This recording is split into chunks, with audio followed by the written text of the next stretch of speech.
Furðudýr vikunnar er lónakrókódíll, stundum kallaðir saltvatnskrókódílar. Þetta eru krókódílar sem lifa almennt í sjó eða í ám eða vötnum við sjó.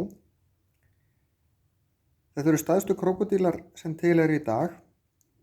Geta orðið alltaf 7 metrar lengt og það gerist ekkert oft í dag, gerðist oftar hérna áður.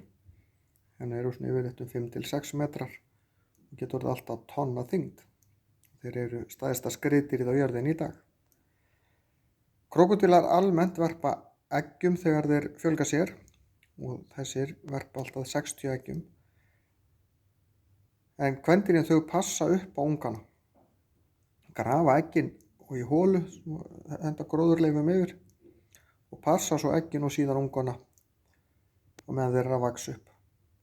Það má finna í Atlantshafinu og inn í Kyrrahafið og éta bara alls konar dýr sem að þeir veiða upp úr vatninu. Þeir liggja í leyni og ráðast á bráðina upp úr vatninu þegar dýrin fá sér að drekka.